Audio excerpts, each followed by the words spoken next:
Oh, he's off the mark, he's away. That's a beautiful straight drive from Tendulkar. Hello cricket fans, स्वागत है फिर से straight draw में। Jack और are के सर आपके साथ। पहला दिन, पहला टेस्ट मैच इंग्लैंड बनाम इंडिया, और पहला दिन सर मेरे ख्याल में इंडिया के पक्ष में रहा, क्योंकि बहुत अच्छे से गेंदबाजी का दबदबा रहा, सभी ने अच्छी गेंदबाजी की और आखिर में जो 21 रन बने वो काफी सिक्योर।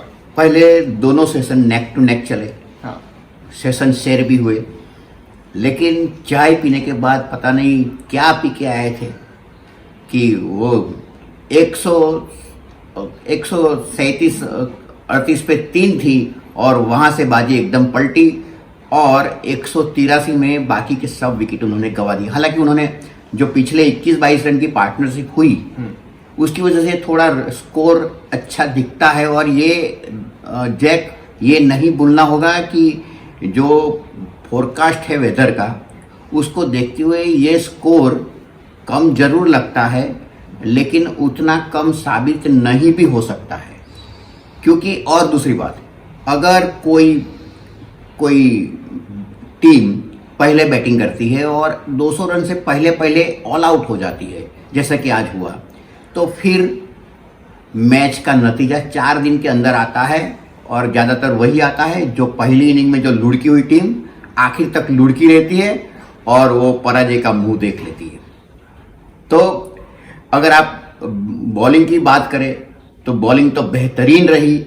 हालांकि शुरू के 2 सेशन में उतनी विकेट नहीं मिली, लेकिन सामी कंटिन्यूसली लगातार अपनी ओर से कोशिश कर रहे थे, दबाव में रख रहे थे बैट्समैन को, और बुमराह भी फिर अपने पुराने लय में वापस लौट आए हैं। क्योंकि अब और ये जो पहली जो हमारी इसी इंग्लैंड में जो मैच हुई वर्ल्ड कप की जो फाइनल टेस्ट की, उसमें देखिए हम पहले से जानते थे कि पहली मैच में इंडिया ज्यादा अच्छा नहीं खेलता है, तो हमारे लिए इंग्लैंड में वो पहला मैच था और ऐसा नहीं होना चाहिए। जबकि वो न्यूजीलैंड की टीम 3 मैच ऑलरेडी खेल चुकी थी उसके बाद, तो इंडिया का ये अभी पहला मैच नहीं है, दूसरा मैच है, और इंडिया लगातार दूसरे मैच से कमबैक करता है। तो अगर कमबैक दिखा, और दूसरी बात आज बड़ी अच्छी टीम का जो सिलेक्शन रहा वो बढ़िया रहा, क्योंकि चारों बॉलर अटैकिंग बॉलर है। ऐसे नहीं है कि अपने मेन गेंदबाज को रेस्ट देने के लिए वो बॉलिंग करते हैं, ऐसा नहीं है आज। तो सिराज ने लगातार अपना प्रोग्रेस किया है, और शार्दुल ठाकुर इसलिए भी टीम में शामिल है कि वो बल्लेबाजी कर लेते हैं। तो 5 गेंदबाज होने के बाद भी अगर हमारी टीम बैटिंग में कमजोर नहीं होती है, और अगर इंग्लैंड पहले ही दिन में 183 में लुढ़क जाता है और इंडिया 21 रन बना भी लेता है, 1 विकेट नहीं भी गंवाता है, तो मान लीजिए कि आज इंडिया 19-20 नहीं 19-21 प्रूव हुआ है। बिल्कुल सर, और जैसा कि आप ये टीम का डिसीजन बहुत अच्छा है कि राहुल सिंह को बाहर बिठा के सिर्फ एक स्पिनर के साथ गए रविंद्र जाडेजा और बाकी के 4 पेस बॉलर, और ईशांत शर्मा की जगह शार्दुल ठाकुर को आज चांस दिया है, क्योंकि बैटिंग इससे हमारी एक्सपांड हो जाती है। तो ये काफी अच्छा डिसीजन, क्योंकि पेस बॉलर काफी महत्वपूर्ण साबित होते हैं इंग्लैंड की पिच पे। हाँ, तो ज्यादातर हम बाहर जाते हैं तो एक ही स्पिनर रखा जाता है, और अगर 4 बॉलर हम रखना चाहते हैं तो चौथा एक बॉलर ऑलराउंडर होना चाहिए, जिससे कि हमारी टेल बहुत लंबी ना हो जाए, और हमारी पूरी इंडियन का जो है टीम का थिंकिंग टैंक वो भी हार्दिक पांड्या के ऊपर लगातार अपना ध्यान लगा के रखे थे, लेकिन उनका फिटनेस का इश्यू है। अगर वो पूरी गेंदबाजी नहीं कर पाते, और अभी तो उसका आउट ऑफ फॉर्म भी चल रहा है, तो शार्दुल ठाकुर के लिए ये बहुत ही बेहतर मौका है कि वो अपने आप को टीम के अंदर प्रस्थापित करे। और जब वो रूट को जो आउट किया Jack, that was the delivery of the match, और रूट बहुत भारी पड़ रहे थे। अपने रूट डाल के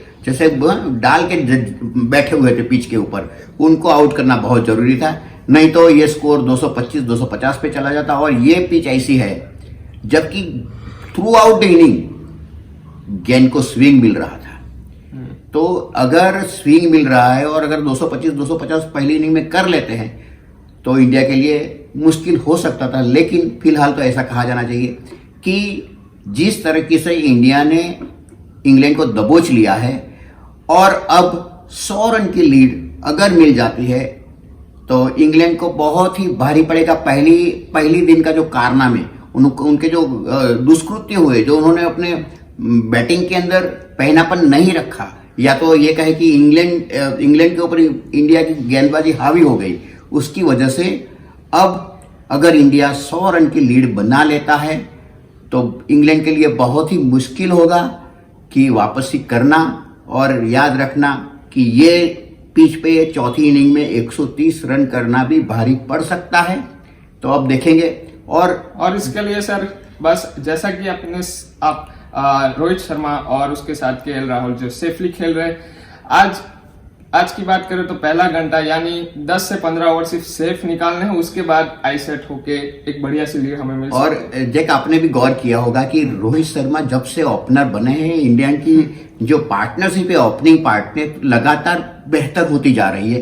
और ज्यादातर 50 रन का स्टार्ट दे देते हैं, चाहे वो शुभमन गिल हो चाहे कोई और हो, लेकिन रोहित शर्मा अपनी ओर से कोई कसर नहीं छोड़ते। हालांकि वो धीमे जरूर है, लेकिन एक बात है, ओपनर का काम है वो गेंद को थोड़ा पुराना करना और जो ताजे तगड़े और जो अटैकिंग बॉलर होते हैं उनको ठंडा करना है।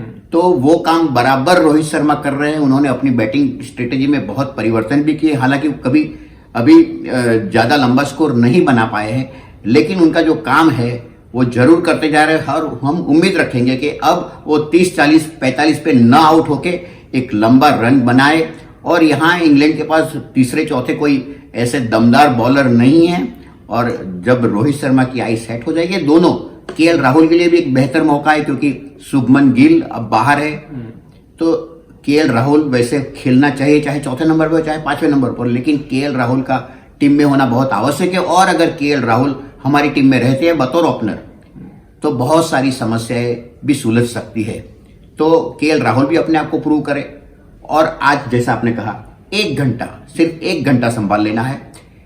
चाहे 15-20 रन आए ना आए, 1 विकेट जाए भी तो भी हमारे पुजारा को भी, क्योंकि पुजारा ज्यादातर नई गेंद होती है, उसको पुराना करने का काम जो ओपनर नहीं कर पाते, तो उसको वो करना पड़ता है। इसीलिए फिर वो चक्कर में पड़ जाते हैं कि बॉल बहुत खा जाते हैं। लेकिन खाना पड़ता है क्योंकि ओपनर को वो सामने वाले बॉलर खा जाते थे।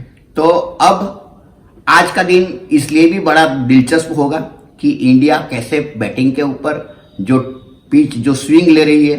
हालांकि ये बात भी कहनी पड़ेगी कि इंग्लैंड के बॉलर को उतना स्विंग नहीं मिला। अगर आज सुबह में स्विंग मिल जाता, और वैसे भी आप जानते हैं एंडरसन और ब्रॉड स्विंग के बादशाह है, जिस दिन उनका दिन आता है तो अच्छे को भारी पड़ जाते हैं। तो 1 घंटा संभाल लिया, उसके बाद हम इस चुनौती को, और एक बात जो इंग्लैंड पकड़ में आई है, उसको किस तरीके से पकड़ के रखते हैं, आज देखना बहुत ही दिलचस्प होगा। और सर जैसा कि रूट ने आज 50 ओवर शतक बनाया, अगर वो भी ना होता तो शायद 110-120 पे इंग्लैंड की टीम पूरी लुढ़क सकती थी। और लेकिन ज्यादातर रूट वो गेंद पे आउट होते नहीं, वो लेग स्टंप की गेंद थी, इजी से फ्लिक करते, हर बार उनका फ्लिक शॉट भी बहुत स्ट्रांग है। मगर इस बार हमने देखा थोड़ा सा इन स्विंग मिला और एलबीडब्ल्यू हो गई। तो वो एक गौर करने वाली बात थी कि रूट ने थोड़ी पारी से संभाली और स्कोर गया। आज कैप्टनसी भी बेहतर रही, फील्डिंग की सजावट भी बराबर की गई, रिव्यू भी बराबर मांगे गए। तो ओवरऑल एक इंडिया का दिन था, जैसे कि हम उम्मीद करते थे कि ऐसा पहला दिन होना चाहिए। बस ये एक टॉस हारना एक बड़ा आशीर्वाद रूप, बड़ा फायदेमंद इंडिया के लिए साबित हुआ। कभी कभी ऐसा कहते हैं ना, it is a good toss to lose, तो वही हुआ। हाँ, अगर हम जीतते तो बैटिंग करते, और हो सकता था कि हमारी भी यही हालत होती। ओके, तो इसी के साथ सर खत्म करते हैं आज का एनालिसिस। बने रहे हमारे साथ, आज के दिन की मैच देखना ना भूलेगा, और लाइक करें, कमेंट करें, शेयर करें। Have a good day.